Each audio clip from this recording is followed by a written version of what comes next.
नमस्कार, मी राजेंद्र होंजे. बेधडकमध्ये तुमचं सगळ्यांचं स्वागत. गुजरातचा निकाल लागला आणि अनेक गोष्टी भाजपसाठी, काँग्रेससाठी आणि बरोबरीनं महाराष्ट्रासाठी देखील चिंतनाच्या ठरल्या. कालपासून महाराष्ट्रामध्ये चिंतन सुरू झालं. भाजपमध्ये पुढे काय करायचं या प्रश्नाचा अर्थ शोधण्याचं काम सुरू झालं आणि काँग्रेसला कसोटी कशी नेतृत्वाच्या पातळीवर टिकवायची याचा म्हणून विचार सुरू झाला. मग या सगळ्यामध्ये अन्वयार्थ नेमका गुजरातच्या निकालाचा काय काढायचा? भाजप जिंकली पण वर्चस्व गमावलं. काँग्रेसनं मुसंडी जरूर मारली पण काँग्रेसला मिळालेलं यश हे कसं टिकवायचं याच्या बाबतीतला आता विचार काँग्रेसच्या नेतृत्वाच्या पातळीवर सुरू झाला आहे. कारण पुढे होऊ घातलेल्या पुढच्या वर्षातल्या 4 महत्त्वाच्या राज्यातल्या निवडणुका, इकडे कर्नाटक असेल, राजस्थान असेल, मध्य प्रदेश असेल किंवा छत्तीसगड असेल, या 4 राज्यातल्या निवडणुका आता होऊ घातलेल्या आहेत. तर याच्या बाबतीमध्ये काँग्रेस कशा पद्धतीने विचार करत आहे हाही मुद्दा आहे. दुसऱ्या बाजूला पाटीदारांचं आंदोलन किंवा जातीवादाचा मुद्दा, धर्माचा मुद्दा, सॉफ्ट हिंदुत्व काँग्रेसने जे हाताळण्याचा प्रयत्न केला, हा सगळा मुद्दा असेल. याचा खरंच विचार या निवडणुकीत गुजरातच्या झालेला पाहायला मिळाला का, की भाजपला गुजरातच्या निवडणुकीतून मतदारांनी एक प्रकारचा इशारा दिला आहे, हाही मुद्दा आहे. त्यामुळे या सगळ्या मुद्द्यांचा अन्वयार्थ लावण्याचा प्रयत्न आज देखील आपण करणार आहोत. कालही आपण याचं विश्लेषण केलं होतं. आपल्यासोबत या निकालाचा अन्वयार्थ आणि अधिक विश्लेषण करण्याकरता ज्येष्ठ पत्रकार प्रकाश जोशी आहेत स्टुडिओमध्ये. आपल्यासोबत यशोमती ठाकूर आहेत, आमदार काँग्रेसच्या नागपुरातून, आणि भाजपचे नेते अतुल शहा आपल्यासोबत मुंबईतून आहेत. या सगळ्यांचं स्वागत. सुरुवात अतुल शहा तुमच्यापासून करायचं आहे. असं म्हटलं गेलं की गुजरातमध्ये भाजप काठावर पास झाली. अपेक्षा होती 150ची, पण 100चा आकडा देखील भाजप गाठू शकली नाही. याचा अर्थ भाजपला एक प्रकारे इशारा मिळालाय. आता भाजपने याचं चिंतन करण्याची गरज आहे.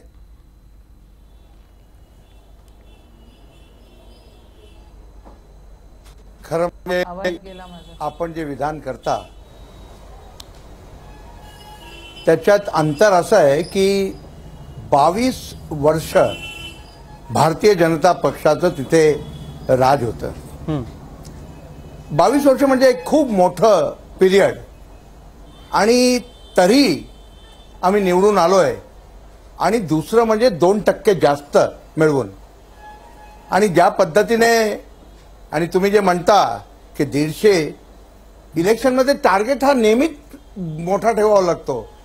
आणि भारतीय जनता पार्टीने ही निवडणूक अनेक पैलूंना बघून ती लढलोय. ही खरं म्हणजे माझ्या हिशोबाने या निवडणुकीने जातीवाद, घराणेशाही आणि तुष्टीकरणला एक मात दिलेली, हे मत आहे. पोलरायझेशनला मात दिल्याचं तुम्ही म्हणताय. मी येतो जीएसटीच्या मुद्द्याकडे. टॅक्स म्हणत होते, जीएसटीच्या मुद्द्याकडे अतुल शहा त्याला पण पेक्षा जास्त कोण बोलणार? जीएसटीच्या मुद्द्याकडे मी येतो. जीएसटीच्या मुद्द्याकडे येतो अतुल शहा. पण मला गुजरात इज द टेस्ट म्हणत होते की ट्रेडरचं राज्य आहे म्हणून जीएसटीचं खूप असंतोष आहे, पण तेही नव्हता.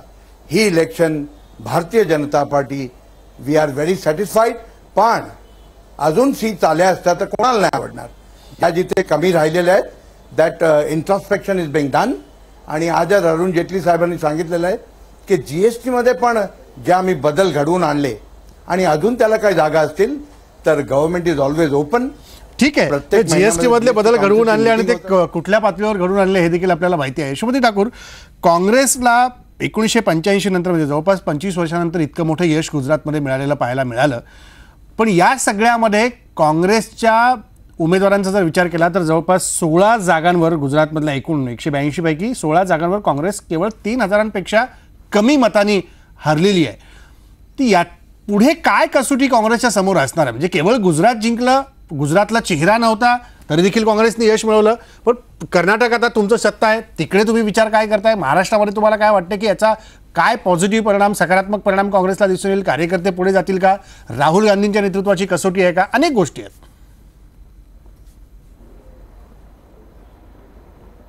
बघा, गुजरातमध्ये जे काही घडलं ते तर स्पष्ट आहे आपल्याला सगळ्यांसमोर की गुजरातमध्ये केंद्रामध्ये राज्य असल्यामुळे आणि दादागिरी असल्यामुळे गुजरातमध्ये त्यांचं राज्य आलं. गुजरातच्या जनतेने काँग्रेसलाच मतदान केलं. काही टक्केवारी त्या ठिकाणी नोटामध्ये गेली आणि काही थोडासा नियोजन अजून जर झालं असतं तर आपल्याला हे दिसलं असतं की काँग्रेस बहुमताने त्या ठिकाणी आली असती. दुसरं गुजरातचा जो परिणाम महाराष्ट्रामध्ये तुम्ही म्हणताय तर राहुल गांधींच्या नेतृत्वामध्ये महाराष्ट्र काँग्रेस जिंकणार हे स्पष्ट आहे. राहिल्या बाकीच्या जे 4 राज्य आपण बोललाय तर त्याही ठिकाणी गुजरातच्या निवडणुकीचा नक्कीच चांगलाच प्रभाव पडणार आहे आणि अजून नियोजनात्मक, अजून व्यवस्थित, अजून बूथ लेवलवर सगळे कार्यकर्ते काम करतायत. आपल्याला एकंदरीत गुजरातच्या निवडणुकीमध्ये हे दिसलं की नजरकैद झाल्यासारखे आपले पंतप्रधान आपल्याला दिसले. आपल्याला दुसरं असं दिसलं की पंतप्रधान अतिशय घाबरून गेलेले होते. विकासाच्या मुद्द्यावर त्यांनी अजिबात एकही शब्द बोललेला नव्हता. पण दडपशाही आहे आणि त्या दडपशाहीच्या मुळे ही लोक थोडेसे पर्सेंटेज गुजरातमध्ये भाजपला जास्त मिळाले. पण गुजरातच्या जनतेने काँग्रेसला मतदान केलं आणि त्याच्यासाठी प्रधानमंत्र्यांना GST कमी कराव्या लागल्या. खूप साऱ्या गोष्टी त्यांनी खूप मुद्दे उचलले, नाही त्या गोष्टी ते बोलले, नाही त्या गोष्टीचा म्हणजे चिंधीचा साप खूप मोठ्या प्रमाणात त्यांनी केला आणि त्याच्यामुळे काही पर्सेंटेज वोट्स इकडे तिकडे आपल्याला गेलेले दिसत आहेत. एक गोष्ट नक्की, राहुलजींच्या नेतृत्वामध्ये बाकीच्या राज्यांमध्ये काँग्रेस नक्कीच प्रभावीपणे आपल्याला वर येताना दिसेल. पण अतुल साहेब, मतांमध्ये अजूनही दडपशाही दिसली. इतक्या टोकाची संघर्षाची लढाई झाली, शेवटी सत्ता स्थापन करण्यामध्ये देखील कुठेतरी खालीवर होईल असं वाटतंय. म्हणजे काँग्रेस बरोबरीने तुमच्या आली तर देखील अजून त्यांना वाटतं की दडपशाही भाजपने केली मतांच्या बाबतीत. बिलकुल दडपशाही तिथे झालीच. अतुल शाह यशोमती ठाकूर, एक मिनिट अतुल शाह. मला जास्त मत मिळालं आणि दुसरं मॅडम जरा मी बोललो नाही मध्ये, आपण बोललात त्यावेळी. दुसरं तुम्ही आत्ता सांगितलं की हो आम्ही चांगलं आहे ना, काँग्रेसने काम करावं, त्याच्यात आमची काहीच अडचण नाही. पण आम्ही फक्त बूथ रत्नाने आम्ही लोकांना परफॉर्मन्स करून दाखवू. महाराष्ट्रामध्येही बघा तुम्ही, किंवा आता येणाऱ्या कर्नाटकामध्ये तुम्ही काय दिवे लावलेले आहेत तिथे ते बघायला मिळतील. हे ॲरोगन्स नाही आहे. भारतीय जनता पार्टीनी दिल्ली ते गल्लीपर्यंत ज्या अडचणी आहेत, ज्या विकासाचे कामं आहेत त्याला आयडेंटिफाय केलेले आहेत आणि त्याप्रमाणे आम्ही काम. कारण मगाशी म्हटल्याप्रमाणे गुजरात 22 वर्ष आणि अपेक्षा खूप होत्या आणि त्या अपेक्षा ज्या आहेत तिथे आम्हाला कमी मतदान झालंय, त्या इश्यूजवर आम्ही त्याचं चिंतन करू. पण काँग्रेस तुम्ही जे वाटोळा केलेला आहे ते त्याला भरताना आम्हाला 3 वर्ष केंद्रामध्ये आता लागली आहेत आणि 2 मेजर डिसिजन्स, GST आणि डिमॉनिटायझेशन, ही कुठल्या सरकारची हिंमत आहे? आम्ही ते केलं आहे. आणि आज गुजरातचे तुम्ही गोष्ट करता, ॲग्रिकल्चर प्रोड्यूस आणि ग्रोथ हा देशामध्ये सर्वात जास्त हा गुजरातमध्ये आहे. पण अतुल शाह, जीएसटीचा निर्णय जरूर तुम्ही घेतला असेल. जीएसटीचा निर्णय जरूर घेतला असेल, ऐका ना, जीएसटीचा निर्णय जरूर घेतला असेल. पण गुवाहाटीतली GST समितीची बैठक गुजरातच्या निवडणुका जाहीर होण्यापूर्वी झाली आणि सुरतेतल्या व्यापाऱ्यांचं आंदोलन शांत करण्यासाठी म्हणून काही निर्णय घेतले. हे कुठतरी मान्य करावं लागेल. नाही, ती नेहमी प्रत्येक महिन्याला होते. बरोबर त्याच वेळेला कशी झाली? योगायोग तर नव्हता अजिबात. योगायोग तर अजिबात नव्हता. अख्ख्या देशासाठी असतात त्या निर्णय. माझं एवढंच म्हणणं होतं, हे रेमिफिकेशन हे GST मध्ये आणि तो बदल GSTचं असं असतं त्या मीटिंगमध्ये की BJP एकटी करत नाही. प्रत्येक राज्याचे फिनान्स मिनिस्टर तिथे येतात आणि ते कन्व्हिन्स झाल्यावर त्या चेंजेस होत असतात. म्हणजे याच्यामध्ये भारतीय जनता पार्टी किंवा सरकारने काय असं नसतं. त्या GST काउन्सिल मीटिंगमध्ये प्रत्येक राज्याचा हा फिनान्स मिनिस्टर असतो. म्हणजे दिस हॅज टू बी, हा पॉइंट महत्वाचा आहे. कारण हे GST बद्दल खूप बोललं जातं. गब्बर सिंग टॅक्स, अहो काय गब्बर सिंग टॅक्स? तुमचे कर्नाटकचे तिथे फिनान्स मिनिस्टर पण बसतात आणि तुमचे जे 3-4 राज्यामध्ये आता राहिले सरकार त्यातले सगळे फिनान्स मिनिस्टर पण.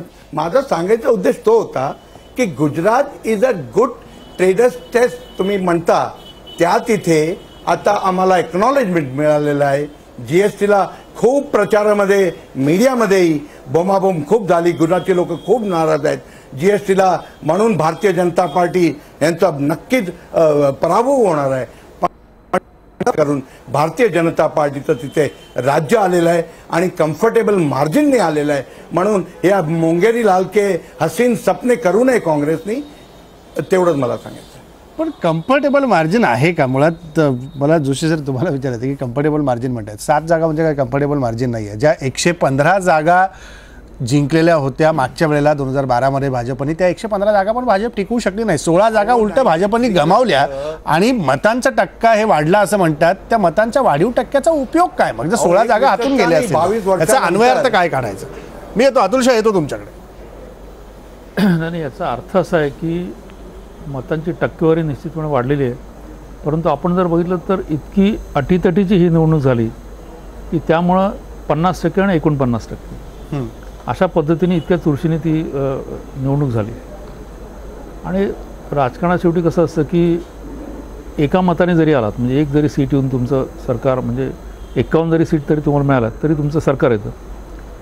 तो कम्फर्टेबलचा भाग बाजूला ठेवला तरी मला असं वाटतं की ह्या निवडणुकीमध्ये मतदारांनी भाजपला त्याचप्रमाणे काँग्रेसला दोघांनाही त्यांनी इशारे दिलेले आहेत. म्हणजे दोघांनासुद्धा आत्मपरीक्षण करायची गरज आहे.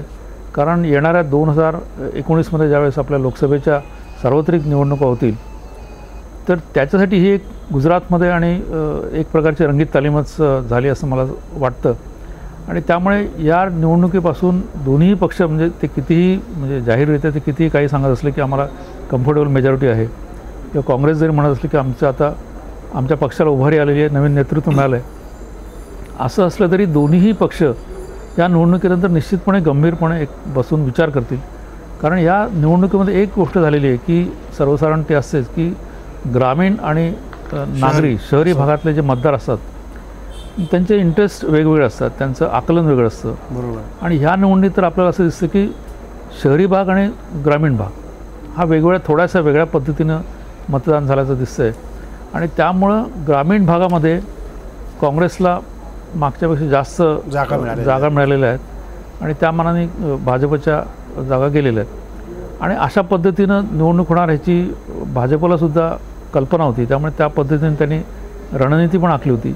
आपण जर बघितलं तर राहुल गांधींनी जे दौरे केले त्यामध्ये ग्रामीण भागाला त्यांनी प्राधान्य दिलं. कारण मागच्या निवडणुकीमध्ये 2012च्या निवडणुकामध्ये या ग्रामीण भागातल्या ज्या निवडणुका झाल्या त्यात अतिशय कमी मतानं भाजपचे उमेदवार निवडून आलेले होते.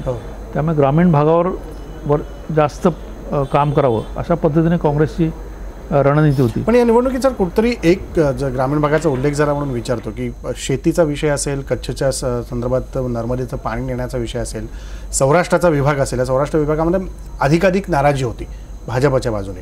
आणि सौराष्ट्राच्या जवळचाच असलेला आनंदचा सगळा बेल्ट जो आहे त्या बेल्टमध्ये देखील तिथे दूध उत्पादक जे सगळे शेतकरी आहेत हे यांची देखील दुधाच्या दरवाढीवरून आणि एकूणच सगळ्या सरकारच्या भूमिकेवरून नाराजी होती, जी नाराजी काँग्रेसकडे मतांमध्ये परावर्तित होताना दिसली. ती याचा विचार भाजपला काय नेमका पुढे जाऊन करावा लागणार आहे? म्हणजे हा इशारा नाही एक प्रकारे ग्रामीण भागातून निश्चितपणे इशारा, आणि त्याला अनेक गोष्टी कारणीभूत आहेत. म्हणजे त्या आपण जर बघितलं तर ग्रामीण भागातला मतदार हा मोठ्या प्रमाणात जो नाराज झालेला आहे. अतुल येतो याच प्रश्नाकडे तुमच्याकडे येणार आहे, सरांचं उत्तर झालं की याला कारण असं की त्याला अनेक आर्थिक धोरणं जी घेतलेली आहेत, म्हणजे ती आर्थिक धोरणं जी घेतली ती परिवर्तनासाठी घेतली आहेत, ती रिफॉर्मसाठी घेतलेली आहेत, परंतु त्याचे लोकांच्या जीवनावर आणि विशेषतः ग्रामीण भागातली जी अर्थव्यवस्था आहे त्याच्यावर काय झालेले आहेत, त्याच्यावर काही परत नव्यानं, जसं GSTवर नव्यानं विचार केला तसं नव्याने विचार करण्याची गरज आहे का? कारण आणि विशेषतः आपण जर बघितलं तर गुजरातमध्ये विशेषतः BT कॉटन, म्हणजे कॉटन प्रोड्युसर जे आहेत त्यांना फार मोठ्या प्रमाणावर तिथं प्रश्न फटका बसला तसाच तिकडेच होत आहे. त्यामुळे तो भाग एक महत्त्वाचा होता. आणि दुसरं बाकीचं जर आपण बघितलं तर राहुल गांधी यांनी पहिला प्रथम म्हणजे त्यांच्या पक्षातले जे ज्येष्ठ नेते आहेत त्यांचा सल्लासुद्धा थोडासा बाजूला ठेवून त्यांनी पहिला प्रथम सोशल इंजिनिअरिंग करून त्या गुजरातमधल्या जो असंतोष जो सामाजिक आणि जातीच्या रिझर्वेशनसाठी होता त्या तिन्ही नेत्यांना बरोबर घेऊन त्यांनी ही निवडणूक लढली. आणि त्याचा निश्चितपणे त्यांना फायदा सुद्धा झाला. जर आपण जर मतदान कशा पद्धतीने झालं बघितलं तर हार्दिक पटेल आणि ह्या तिघांचे जे काही कॉन्ट्रीब्युशन आहे ते निश्चितपणे मोठं आहे. बिलकुल या तिघांचे कॉन्ट्रीब्युशन त्याच्यात आहे, त्यामुळेच काँग्रेसला इतक्या मोठ्या प्रमाणातलं यश पण मिळताना दिसलं. अतुल शाह, तोच मुद्दा मगाशी मी जो सरांना विचारला.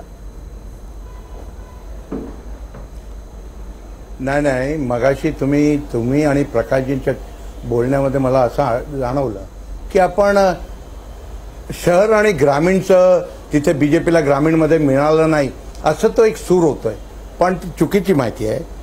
उत्तर, मध्य आणि दक्षिण गुजरातमध्ये आम्हाला रुरल एरियाजमधनं भरपूर सीट आले.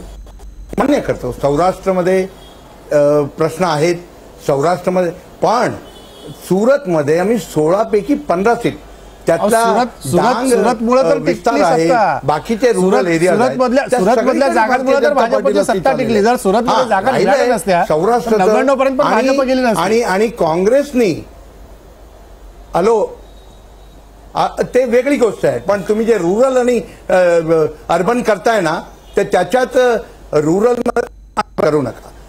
सौराष्ट्रामध्ये थोडं कमी आलंय. मला एक सांगा अतुल शाह, मला एक सांगा की रुरल केला ग्रामीण भागाचा विचार, माझा एकच प्रश्न, ग्रामीण भागाचा विचार करतोय आपण. 127 जागा आहेत ग्रामीण भागामध्ये, 127 जागा गुजरातमध्ये आहेत. याच्यात भाजपच्या वाट्याला आलेल्या जागा या केवळ 56 आहेत आणि जास्तीच्या उरलेल्या जागा या काँग्रेसच्या आहेत.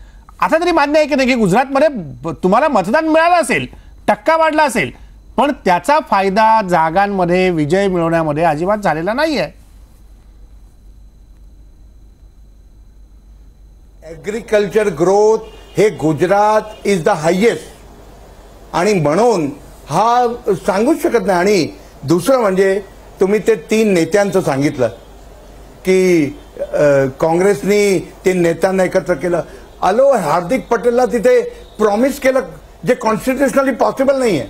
दे हॅड नथिंग टू लूज. त्यांचं काय नुकसानच होणार. त्यांना माहिती होतं सत्तेवर आपण येणार नाही, म्हणून ते 50%चं जे आरक्षणची गोष्ट आहे ते त्यांनी देऊन टाकली. असो, राजकारणामध्ये हे जातीवाद ज्यांनी जो उफाळला, पण गुजरातच्या जनतेने हे जातीवाद, तुष्टीकरण आणि घराणेशाहीला रिजेक्ट केलेलं आहे. आणि आम्हाला सगळीकडनं मतं मिळाली आहेत, सौराष्ट्रामध्ये कमी मिळाली आहेत, त्याचा आम्ही विचार करतोय. आणि तुम्ही जे पाणी संबंधी सांगितलं तर सरदार सरोवरचं पाणी आता कच्छपर्यंत जाणार आहे, पण कॅनलचं काम अजून अनेक ठिकाणी आम्ही वाढवू शकतो. आणि गुजरातचा हा जो शेतकरी आहे त्याला आम्ही ज्या अडचणी आहेत त्याचा नक्कीच विचार करू. पण यशोमती ठाकूर, काँग्रेसला जे यश मिळालंय त्याच्यामध्ये निश्चितपणे जिग्नेश असेल, अल्पेश ठाकूर असेल किंवा हार्दिक पटेल असेल, यांच्याशी केलेली युती ही फायदेशीर ठरली की काँग्रेसला सॉफ्ट हिंदुत्व गुजरातमध्ये अधिक तारून नेलं, असं काय वाटतंय तुम्हाला? सॉफ्ट हिंदुत्वाचा फायदा झाला?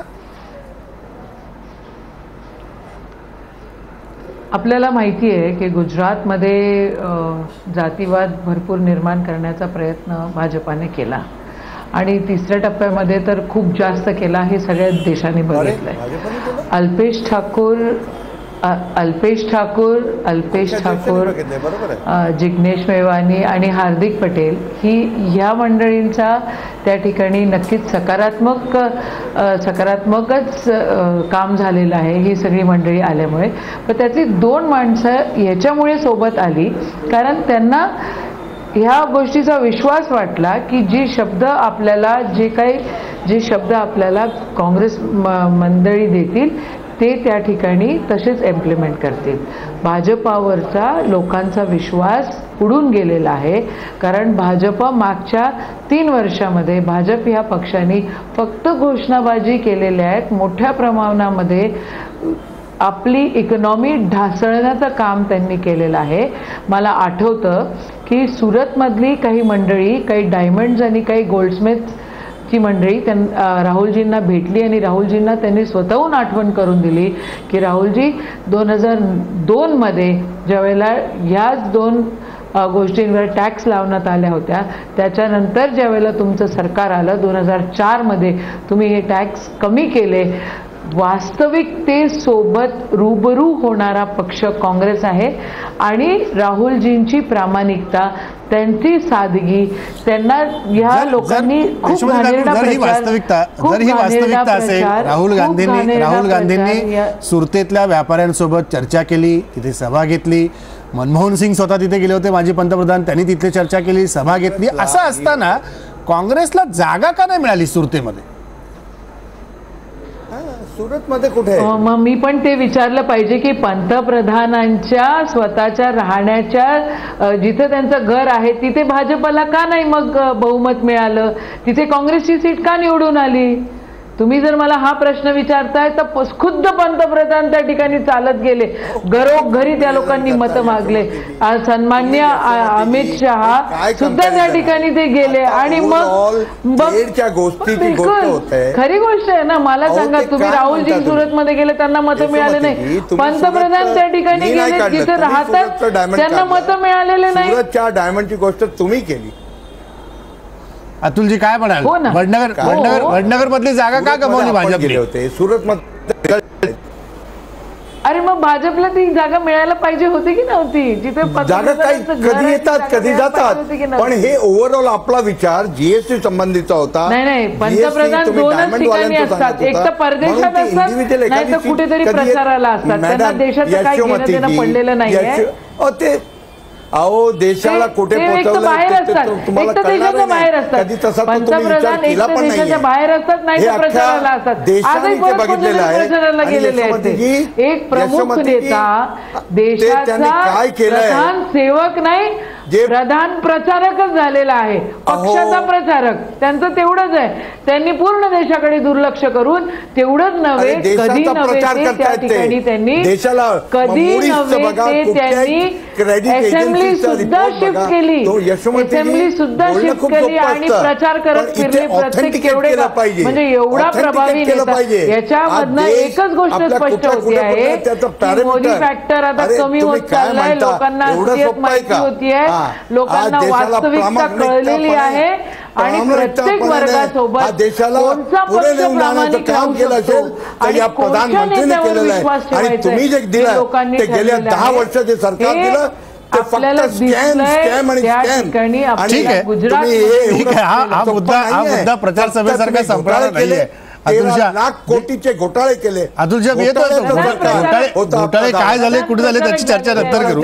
पण मला जोशी सर, ज्या प्रकारे आता हे सगळा मुद्दा निघतोय, अस्मितेचा निघतोय, लिडरशिपचा निघतोय, का नंतर करू? तर याच्यामध्ये काय वाटतं की राहुल गांधींचं नेतृत्व हे कसोटीच्या पातळीवर गुजरातमध्ये, अतुलजी एक मिनिट, गुजरातमध्ये उतरलं की नरेंद्र मोदींना काही पर्यायच नाहीये हे मतदारांनी कुठेतरी दाखवून दिलं. म्हणजे देशाचे नेते नरेंद्र मोदी आहेत की काँग्रेसचे नेते फक्त अध्यक्ष म्हणून राहुल गांधी उरलेत? नेमकं काय कंपॅरिझन झालं याच्यात?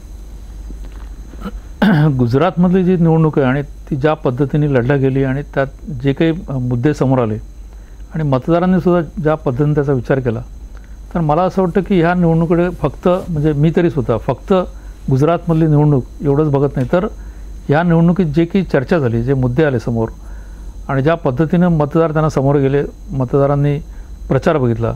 दुसऱ्या टप्प्यामध्ये तर तो बराचसा घसरलेला होता आणि सुरुवातीला जी आर्थिक मुद्द्यांवर चर्चा होती ती पुढे नंतर मग भावनिक मुद्द्यांवर सुद्धा आली.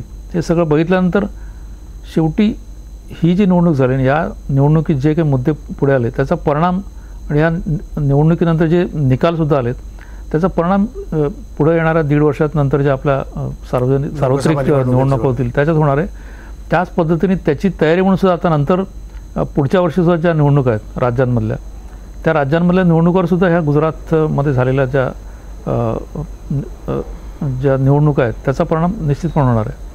तर याच्यामध्ये एक गोष्ट निश्चितपणे दिसून आली ती अशी की मोदींचा करिश्मा आणि गुजरातची अस्मिता या 2 महत्त्वाच्या मुद्द्यांवर फार मोठं अँटी इन्कम्बन्सी असताना, अनेक मुद्दे समोर असतानासुद्धा या 2 मुद्द्याच्या आधारावर भाजप यश मिळत म्हणजे राज्य आणण्यामध्ये तरली.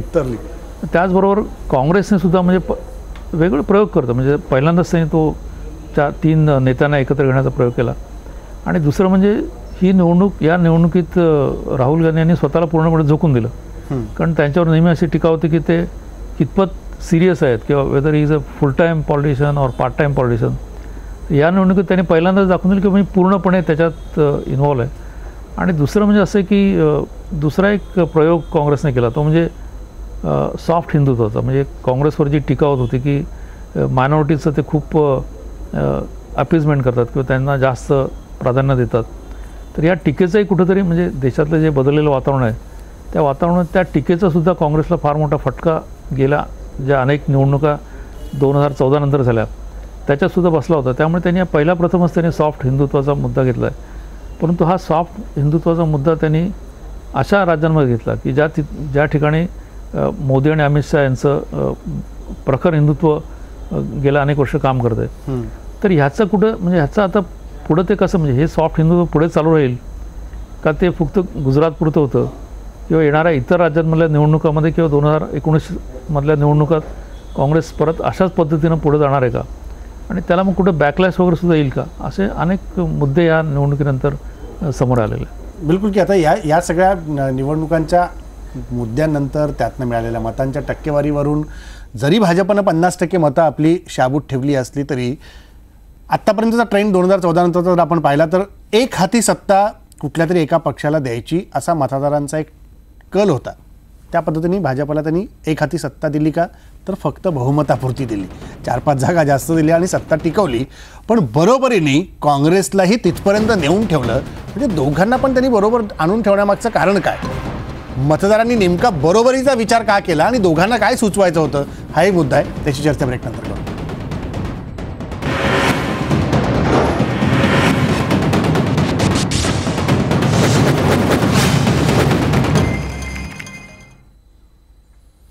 ब्रेकनंतर पुन्हा एकदा स्वागत. गुजरातच्या निकालाच्या निमित्तानं आपण सगळ्या गोष्टी समजून घेतो की नेमकं काय गुजरातमध्ये असं घडलं की आत्ता वेगवेगळी चर्चा त्याची सुरू झाली, चिंता सुरू झाली काही पक्षांसाठी चिंतन करण्याची देखील वेळ आली आहे.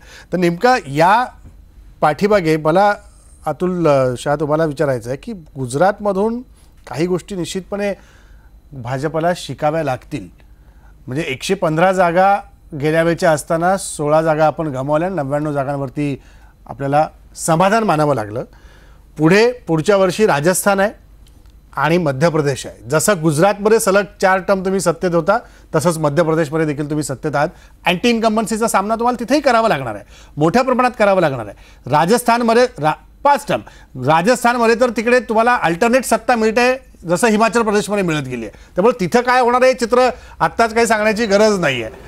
अशा याच्यात भाजपला काय शिकावं लागणार आहे. कारण गुजरातमध्ये केवळ मोदी या चेहऱ्याला मिळालेली मतं आहेत, भाजपच्या कमळासाठी म्हणून दिले गेलेलं मतदान नाही अशी चर्चा आहे.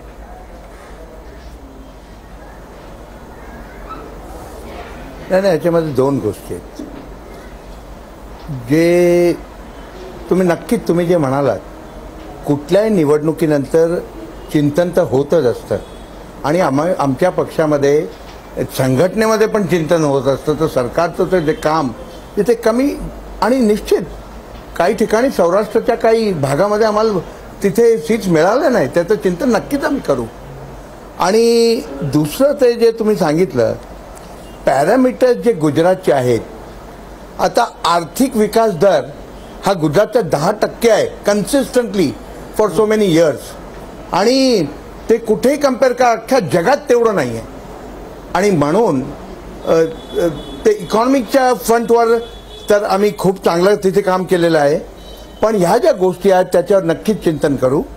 आणि दुसरा तुमचा प्रश्न होता पुढच्या राज्यांमध्ये, हे आमचं निरंतर प्रोसेस आहे. मध्य प्रदेश आणि मध्य प्रदेशनी पण त्याची इकॉनॉमी किती उंचावलेली आहे, त्याचं पण ॲग्रिकल्चरल ग्रोथ रेट हा 12-14 पर्यंत पोहोचलेला आहे, जो एका काळी काँग्रेसच्या राज्यात 4 होता. म्हणजे हे सगळं आहे. पण त्यातनंच प्रत्येक निवडणूक ही काही ना काही शिकवतच जाते आणि ते आम्ही निश्चित त्याचा विचार करू. आणि या देशाचा सामान्य माणूस यासाठी भारतीय जनता पार्टी कमिटेड आहे. गुजरातच्या निवडणुकीने मी सांगतो ना तुम्हाला, काही सौराष्ट्रामध्ये जे आंदोलन झालं, सौराष्ट्रामध्ये ज्या काही थोडं रुरल एरियाजमध्ये पाणीचा प्रश्न होता, तो आम्ही टॅकल करू. आणि अनेक जे विषय असतील ते अजून तर येतील. त्या गुजरात युनिट त्याची विस्तृत, आम्ही तर तिथे प्रचाराला गेलो होतो, एवढं मायक्रो आपण सांगू शकत नाही आणि असं ओपनली टी व्हीवर बोलून उपयोग नाही. I don't want to misguide your viewers. आणि पण भारतीय जनता पार्टीमध्ये हे प्रोसेस आहे आणि त्याचं नक्की चिंतन करू. पण यशोमती ठाकूर भाजप म्हणतं चिंतन करू, पण एक गोष्ट निश्चित आहे या सगळ्या निवडणुकीमध्ये गुजरातच्या जुने जाणते काँग्रेसचे चाणक्य मानले जाणारे अहमद पटेल फारसे चर्चेतच नव्हते. ते कुठेतरी नाराज होते असंही म्हटलं जात होतं. राहुल गांधींना फार ते पसंत नाहीत असंही म्हटलं जातं. आणि निवडणूक झाल्यानंतर कालच्या निकालानंतर बोलताना काही माध्यमांच्या पत्रकारांशी ते असं म्हणाले, मी येतो अतुलशाह येतो मी तुमच्याकडं त्या मुद्द्याविषयी येतो. तर त्यात ते असं म्हणाले की राहुल गांधींना जे करायचं होतं ते करून गेले. त्यांनी काय मतदारांना सांगायचं होतं, आकर्षित करायचं होतं ते केलं. पण जर काँग्रेसच्या पदरात पराभव पडला असेल तर त्याला कार्यकर्ता जबाबदार आहे. तुम्हाला काय वाटतं? अहमद पटेल बरोबर बोलले?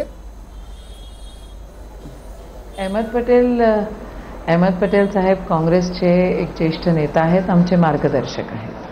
आपल्याला ठाऊक असेल की BJPने अहमद पटेल साहेबांच्या नावाचा कसा दुरुपयोग करण्याचा प्रयत्न केला.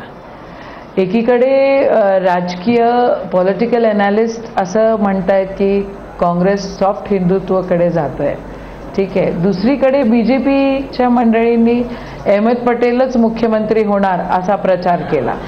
म्हणजे मुख्यमंत्री पदाचा माणूस जर मुसलमान झाला तर मग हिंदूंना त्रास होणार असं पोलरायझेशन आणि असं घाणेरडं राजकारण भाजपा नेहमीच करतं. आजही आमच्या विधानसभेच्या सभागृहामध्ये तेच झालं. आजही सभागृहामध्ये आमदार नसीम खानला असं म्हणण्यात आलं की तुम्ही पाकिस्तानात जा. पाकिस्तानाचं नाव घेऊन इमोशनल ब्लॅकमेलिंग करायचा प्रयत्न गुजरातच्या इलेक्शनमध्येही पूर्ण देशाने भाजप करत होती. हे पूर्ण देशाने बघितलं. या ठिकाणी आपल्याला एक लक्षात घेतलं पाहिजे, पण काँग्रेसने सॉफ्ट हिंदुत्व घेऊन पोलरायझेशन केलं नाही गुजरातमध्ये. अमित शहा काँग्रेसने काही काँग्रेस पोलरायझेशन त्यांनी पण केलं, पोलरायझेशन तुम्ही पण केलं. त्यामुळे एकमेकांना बोट दाखवण्यात काहीच अर्थ नाही. पोलरायझेशन नाही, एक मिनिट लेट मी कम्प्लीट. एकीकडे अमित शहा असं म्हणत होते की 150 सीटा आम्ही घेणार. एकीकडे हे असं म्हणत असताना त्यांना फक्त 99 सीटांवर त्यांना समाधान मानावं लागलं. आणि पोलरायझेशनचा विषय जो तुम्ही बोलताय, आता ज्या लोकांना काँग्रेसची विचारधारा पटत होती ती सगळी माणसं काँग्रेस सोबत आली. महाराष्ट्रामध्ये तुम्ही मराठ्यांना आरक्षण द्यायचं अहमद पटेल कुठे होते? गुजरातमध्ये अहमद पटेल का दिसले नाहीत काँग्रेसमध्ये? गुजरात अहमद पटेल दिसले बिलकुल. काही ठिकाणी ते आले, काही ठिकाणी ते नाही आले. आणि इतकं काय दुःख होतंय तुम्हाला की अहमद पटेल आमच्या पक्षाचे, काँग्रेस पक्षाचे ज्येष्ठ नेते आहेत, मार्गदर्शक आहेत आणि नेहमीच राहणार आहेत. आणि ते त्या ठिकाणी गुजरात मधले आहे, गुजरातचेच आहे, गुजरातमध्ये होते, सगळ्यांना दिसले. तुमचं काय एवढं पोटात दुखतंय? तुमचं का अहमद पटेल साहेबांचं नाव त्याही ठिकाणी काय बोलताय? मी आजच बोलते, ऐका तुम्ही लक्षात घेतलं पाहिजे.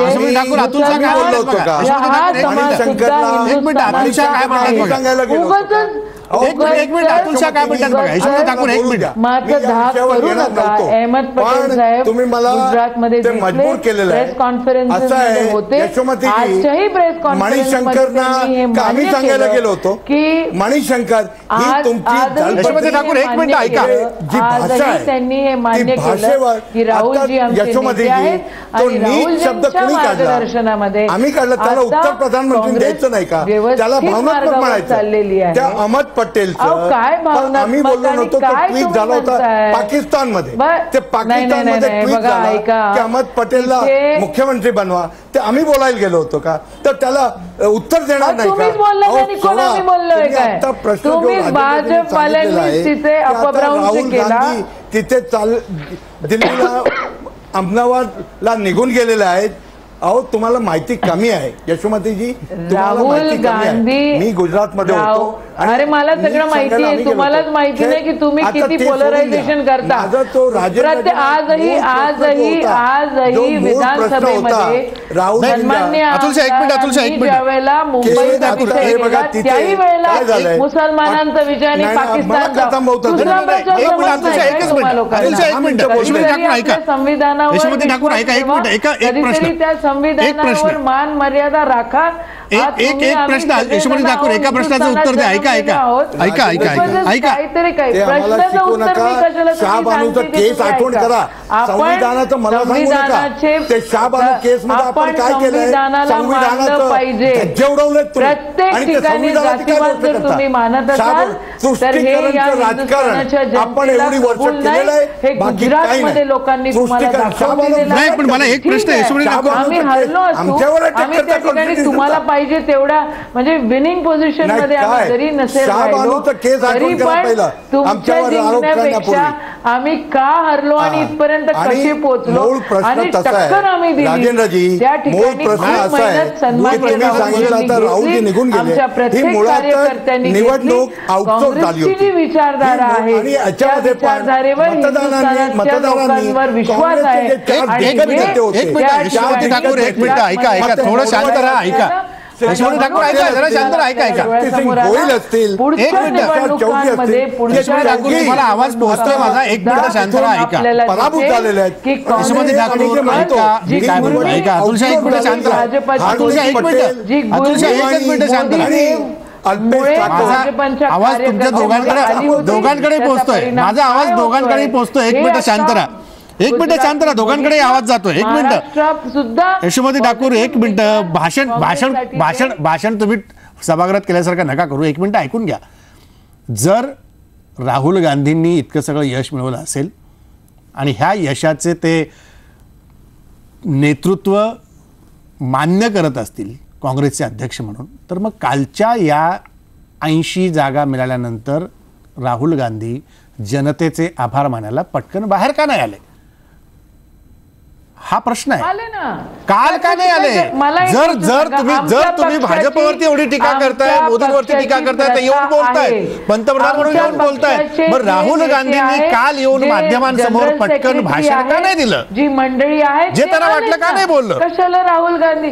तुम्हाला काय एवढा त्रास होतो? मला त्रास होत नाही. मला फक्त इतकंच म्हणायचं आहे, नेता बनल्यानंतर या सगळ्या गोष्टींची जाणीव ठेवावी लागते. नेतृत्व असंच उभं राहत नाही. सातत्य ठेवावं लागतं. माध्यमांच्या समोर यायचं नाही आणि निघून जायचं असं नाही चालत. त्यांनी तिथे प्रेस कॉन्फरन्स घेतली. तिथले जे सेक्रेटरीज, जनरल सेक्रेटरीज होते त्यांनी प्रेस कॉन्फरन्स घेतली. आणि जरुरी नाहीये की प्रत्येक गोष्ट राहुल गांधींनीच दिली. राहुल गांधी कुठे गेले, त्यांच्या पर्सनल लाईफ मध्ये या प्रश्नावर दोघांना पण विचारायचं नाही. मला कुठे मेडिटेशनला गेले, प्रत्येक गोष्टी ठीक आहे पण ठीक आहे माझा वेळ संपलाय. मला शेवटी जोशी सरांना विचारायचं आहे. तुम्हाला राहुलजींच्या नावाचा राहुलजी उद्या राहुल गांधींच्या नावाचा त्रास आम्हाला होत नाही, तो कुणाला होतो ते मी नंतर कळेल. विचारधारा मला याच्यात एकच विचारायचं, या सगळ्यामध्ये जे सातत्य राहुल गांधींकडनं ठेवलं जात नाही असं वारंवार टीका होते, तेच सातत्य काल ते पाळण्यात फार यशस्वी झाले असं दिसलं नाही. इतक्या जागा पदरात टाकल्या. 25 वर्षानंतर इतकं मोठं यश गुजरातमध्ये त्यांनी मिळवलं आणि मग काँग्रेसचे नेते म्हणतात की मोदींना आम्ही घाम फोडला. जर घाम फोडला असेल तर 50% मतं मग मोदींनी कशी टिकवली? घाम फोडला असेल तर 2019ला राहुल गांधी हा मोदींसमोरचा एक चेहरा देशपातळीवर लढणारा असू शकतो का? असे अनेक प्रश्न आहेत. या प्रश्नांना तरी किमान उत्तर द्यायला वेळच्या वेळेला राहुल गांधींनी समोर आलं पाहिजे होतं. फक्त सभांमध्ये आपण भाषणं ठोकली, सभा गाजवल्या आणि संपलं असं केलं म्हणजे नेतृत्व उभं राहिलं असा याचा अर्थ होतो का? नाही, सुरुवातीला म्हणजे आता जर आपण त्यांची कारकीर्द जर बघितली, ते पक्षाचे जेव्हापासून उपाध्यक्ष झालेत आणि जवळजवळ सगळंच ते पक्षाचं काम बघतात. म्हणजे ते फॉर्मली जरी प्रेसिडेंट नसले तरी महत्त्वाचे निर्णय सगळे तेच घ्यायचे. परंतु त्यामुळे सुरुवातीला तो त्यांचा जो वागण्याची जी पद्धत होती किंवा त्यांचं स्वतः ज्या पद्धतीने ते कार्यकर्त्यांना वेळ देतात नाही देतात अशा पद्धतीची सुद्धा जी चर्चा होती. परंतु मी जसं मगाशी म्हणालो की पहिला प्रथमच राहुल गांधी यांनी या निवडणुकीत पूर्णपणे स्वतःला झोकून दिलं आणि ज्या पद्धतीने त्यांनी ती प्रचार यंत्रणा पूर्ण सांभाळली पंतप्रधानांवर, मग त्यांनी त्या सांभाळताना त्यांनी विकासाचे मुद्दे चर्चा केली. त्याच पद्धतीने त्यांनी पंतप्रधान की जे भाजपचे प्रमुख प्रचारक होते म्हणजे त्यांच्यावर पूर्णपणे भाजपचा म्हणजे त्या प्रचाराची यंत्रणा सगळं त्यांच्या खांद्यावर होती. त्यामुळे त्यांनी त्यांचा एक भाग म्हणजे प्रचार यंत्रणेचा एक भाग म्हणून त्यांनी पंतप्रधानांवरच सुरुवातीपासून टीका करायला सुरुवात केली. परंतु आपण जसं म्हणता की तो पण एक भाग असतो, म्हणजे आपल्या लोकशाहीच्या प्रक्रियेमधला एक भाग असतो की निवडणूक झाल्यानंतर आपण हारलो तरी किंवा जिंकलो तरी तर आपण जनतेचे आभार मानत असतो. तर ते आज त्यांनी मला कालच्या मला वाटतं आज त्यांनी ते इतकी सगळी टीका झाल्यानंतर आज ते येऊन मीडियाशी बोलले. मग ते त्यांची मतं काय जी आहेत ती मांडली त्यांनी ते समोर. म्हणजे बिलकुल की याच्यातनं निश्चितपणे सगळ्यांनाच अनेक गोष्टी शिकाव्या लागतील आणि दोन्ही पक्षाला देखील मतदारांनी दिलेले इशारे ओळखावे लागतील. कारण पुढच्या निवडणुका इतक्या सोप्या नाही आहेत. कर्नाटकात देखील तितकीच अँटी इन्कम्बन्सी आहे, तितकीच सत्ताविरोधी लाट आहे काँग्रेसच्या विरोधामध्ये. मध्य प्रदेश राजस्थानमध्ये ती आहेच आहे. पण याच्यातून मतदार ओळखायचा कसा, आणि जर काँग्रेसला तरुण नेतृत्व मिळालं असेल तर ते तरुण नेतृत्व देशातल्या तरुणाईला आकर्षित करण्यासाठी काय करू पाहत आहे याचाही विचार काँग्रेसने करायला पाहिजे. म्हणजे स्ट्रॅटेजिकली पातळीवरती. आणि राहुल गांधी जेवढ्या प्रमाणात लोकांशी मिसळत आहेत, लोकांशी बोलत आहेत, ते सातत्य कायम राहून राहुल गांधी 2019ला नरेंद्र मोदींच्या समोरचा तितकाच तगडा चेहरा लोकसभा निवडणुकीत काँग्रेसचा असेल तर त्यांना अजूनही धोरणात्मक पातळीवर स्वतःमध्ये खूप काही बदल करून घ्यावे लागतील. कारण एकीकडे तरुण नेतृत्व तरुणांना आकर्षित करतायत, तर दुसरीकडे भाजपमध्ये पंतप्रधानपदी पोहोचलेले 65 वर्षाचे नरेंद्र मोदी हे 35 वर्षाच्या आतील तरुणांना आकर्षित करण्याचा प्रयत्न करतात. त्यामुळे ही कसोटी आणि ही सत्ता संघर्षाची स्पर्धा 1.5 वर्षानंतर अधिक तीव्र झालेली आपल्याला पाहायला मिळेल. हाच यातला अन्वयार्थ आहे. इथं थांबू.